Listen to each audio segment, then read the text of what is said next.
해오름교회 성도 여러분 안녕하십니까? 서상배 목사입니다. 오늘은 사도행전 28장 16절에서 22절 말씀으로 주여 이 죄를 그들에게 돌리지 마옵소서라는 제목으로 말씀을 전하겠습니다. 바울은 예루살렘 교회와 이방인 교회의 하나됨을 위해 이방인 교회 대표들과 함께 예루살렘 교회를 방문했습니다. 그런데 배타적인 예루살렘 교회는 바울에게 정결의식을 예루살렘 성전에서 하기를 요구했고 바울은 기꺼이 응했습니다. 에베소에서 온 유대인들의 선동으로 바울은 죽을 뻔하였는데 로마 군대가 신속하게 개입하여 무사할 수 있었습니다. 그러나 유대인들은 바울을 로마 제국에 저항한 정치범으로 고소하는 동시에 여러 번 죽이려고 했습니다. 바울이 로마 시민권자이기에 로마 총독은 바울을 안전하게 보호해야 했습니다. 그러나 동시에 유대교 지도자들의 요구도 무시할 수 없어서 로마 총독은 바울의 재판을 2년간 제대로 진행하지 않고 바울을 가이사랴 감옥에 가두어 두었습니다. 베스도가 새로운 총독으로 부임하자마자 재판은 재개되었고 바울은 로마 시민권자이기에 로마 황제에게 직접 재판을 받게 해달라고 항소했습니다. 새로운 총독 베스도는 로마 시민권자인 바울의 항소를 받아들여 백부장을 시켜서 바울을 배에 태워 로마로 압송하게 했습니다. 예수님께서 바울에게 직접 하신 말씀, 가이사 앞에 서야 하리라는 말씀이 이루어지게 된 것입니다. 그런데 바울이 탄 배는 유라굴로 광풍을 만나 이리저리 표류하다가 멜리데 섬 앞에서 파선하였는데 배에 탄 모든 사람들이 하나님의 보호하심과 바울의 인도로 헤엄쳐서 무사히 멜리데 섬에 상륙했습니다. 멜리데 섬에서 3개월 동안 지내며 겨울을 난 바울과 승객들은 또 다른 배를 타고 수라구사, 레기온을 거쳐 이탈리아 본토 항구인 보디올에 도착했습니다. 참으로 우여곡절이 많았던 항해였습니다. 보디올에서 로마까지는 걸어서 일주일 정도 걸리는 거리인데 로마로 가는 길이 잘 닦여 있는 편안한 길이었습니다. 바울은 이제 더는 풍랑이나 난관을 걱정하지 않아도 되었습니다. 주님께서 일주일간 가야 하는 마지막 길은 순탄한 길을 허락하셨습니다. 바울이 이탈리아에 도착했다는 소식이 로마에 있는 그리스도인 형제들에게 전해졌습니다. 3년 전 바울이 고린도에서 로마 교회에 편지를 보냈었습니다. 그 편지가 바로 로마서입니다. 그 편지로만 사도 바울을 만나본 로마 교회 성도들은 드디어 그가 왔다는 소식을 듣고 얼마나 감격했는지 모릅니다. 그래서인지 바울이 로마로 온다는 소식을 들은 로마 교회는 따로 두 그룹을 보내 바울을 열렬히 환영했습니다. 한 그룹은 로마에서 남동쪽으로 62km나 떨어진 아비오 광장으로 나가 바울을 맞이하였습니다.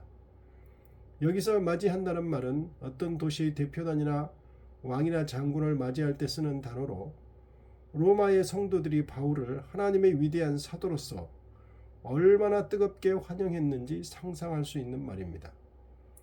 아비오 광장으로 가는 도로는 로마로 향하는 길 가운데 가장 오래되고 완벽한 도로의 하나로 로마의 장군들이 전쟁에서 승리하고 개선에 입성을 할 때 군중들이 열렬히 환영을 하며 맞이하던 길이었습니다. 바울은 비록 죄수의 몸으로 그 길을 걷고 있지만 사실상 그 길은 복음으로 로마를 정복하기 위한 영광의 길이었습니다.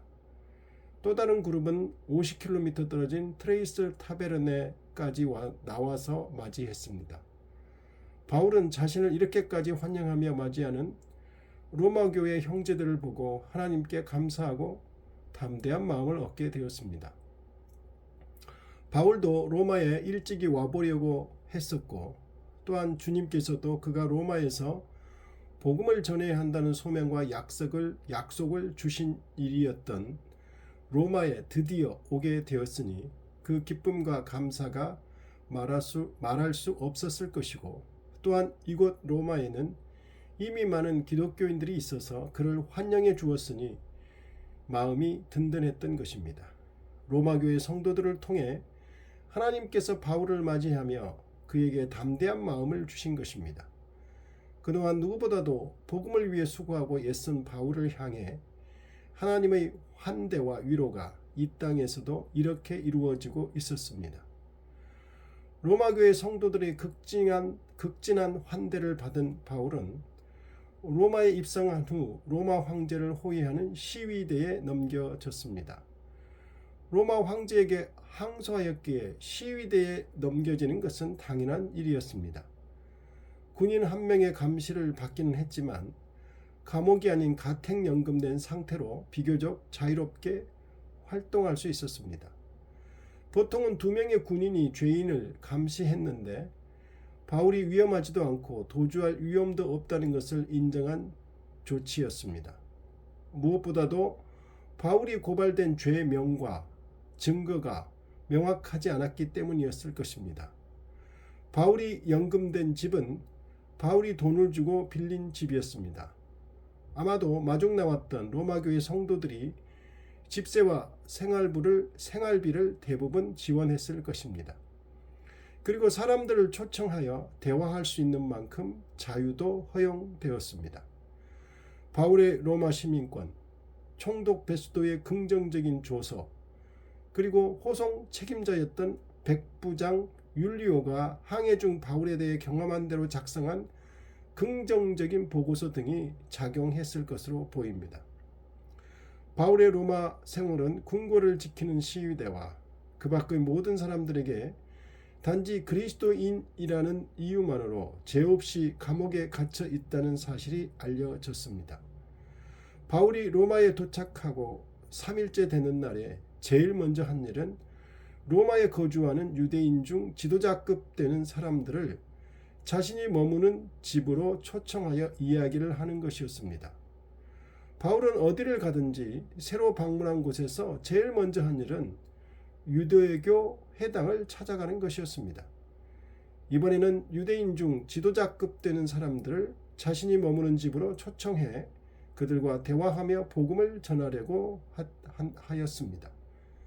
지도자급 되는 사람들이란 아마도 회당장들을 뜻하는 것 같습니다. 당시의 로마 인구는 100만 명 정도로 추정되며 그중 유대인은 2만에서 5만 명 정도 되었다고 합니다. 유대인들은 200여 년 전부터 로마로 이주하여 살았다고 합니다. 로마에 사는 유대인 공동체는 하나로 연합되지는 못하고 각 회당을 중심으로 서로 독립된 공동체로 살고 있었습니다. 바울이 유대인 지도자들을 초청한 목적은 대략 다음의 2가지라고 할 수 있습니다. 첫 번째, 자신을 보호하려는 목적이 있었습니다. 바울은 로마에 사는 유대인 지도자들이 자신에 대해서 어떤 태도를 가지고 있고 예루살렘 유대인들로부터 바울에 대해 어떤 소식을 전해 들었는지에 대해서도 알아야 할 필요가 있었을 것입니다. 그래야 거기에 적절히 대응하면서 자신을 변호할 수 있었기 때문입니다. 만일 그들이 바울에 대해 부정적인 그릇된 소문을 듣고 그것을 사실로 판단해 로마 황실에 뇌물을 주면서 부정적인 내용의 고소를 한다면 바울로서는 여간 괴로운 일이 아닐 수 없기 때문입니다. 이를 위해 바울은 먼저 정중한 태도로 자신이 로마의 재판을 받기 위해 오게 된 경위를 설명했습니다. 먼저 그는 자기가 동족인 유대인을 거스리거나 유대의 관습을 반대한 일이 없다는 것을 밝힘으로써 오해의 여지를 없게 했습니다. 바울은 유대인들이 성전에서 자기에게 거짓된 누명을 씌워 폭동을 일으켜 죽이려고 했으나 로마 군사들이 구해준 일과 그 후에도 여러 번 죽이려고 했던 일에 대해서는 전혀 언급을 하지 않았습니다. 왜냐하면 반유대 감정을 배제하려고 그런 것입니다. 예루살렘의 유대인들은 죄가 없는 자신을 죄수로 로마인의 손에 넘겨줬다고 진술했습니다. 로마 정부에서 파견한 감독들은 바울에게서 어떠한 죄도 찾지 못했기에 그를 석방하려고 했지만 예루살렘의 유대교 지도자들은 강력하게 반대하고 나섰다고 말했습니다. 이에 총독들은 폭동이 일어날 것을 두려워해서 유대교 지도자들의 눈치를 살피느라 재판을 미루고 2년간 가이사랴 감옥에 바울을 가두었습니다.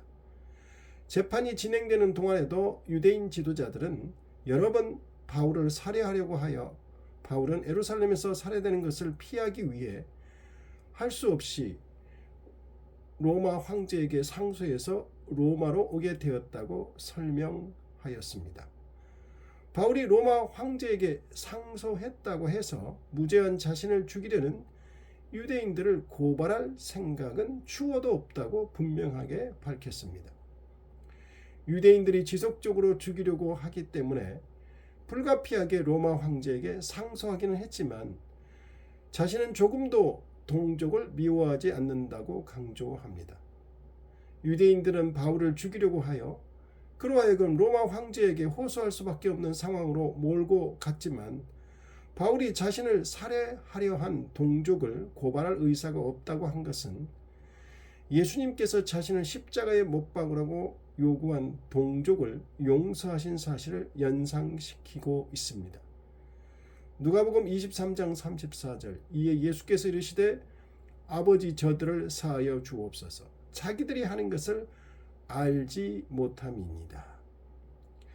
이런 모습은 스데반도 보여주고 있습니다. 사도행전 7장 59절 그들이 돌로 스데반을 치니 스데반이 부르짖어 이르되 주 예수여 내 영혼을 받으시옵소서 하고 무릎을 꿇고 크게 불러 이르되 주여 이 죄를 그들에게 돌리지 마옵소서 이 말을 하고 자니라.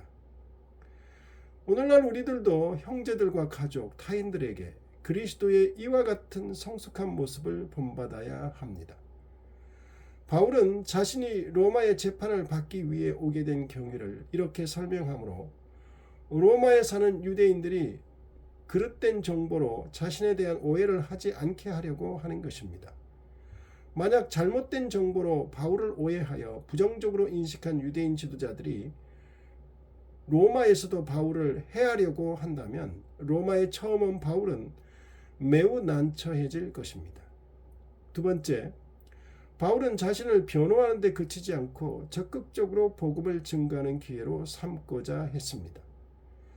바울 자신으로서는 개인의 일신상의 안전을 염려하는 것보다는 무엇보다도 복음을 증거하는 것이 가장 큰 과제였습니다. 바울에게 있어서 복음 전파는 가장 중요한 목적이었습니다. 바울이 유대교 지도자들을 초청한 가장 중요한 목적은 그들에게 복음을 전하는 것이었습니다. 때를 얻든지 못 얻든지 복음을 전하려는 바울의 모습이 우리에게 본이 되는 장면입니다. 기도하겠습니다. 하나님 아버지, 우리를 해하려는 사람까지 용서하고 주님의 사랑으로 용서하는 우리가 되게 하여 주옵시고 우리에게 용서하는 마음을 베풀어 주옵시고 때를 얻든지 못 얻든지 복음을 전하는 바울을 보며 우리가 해야 할 일이 가장 우선적으로 해야 할 일이 무엇인지를 기억하고 행동하게 하옵소서. 예수님 이름으로 기도드립니다. 아멘.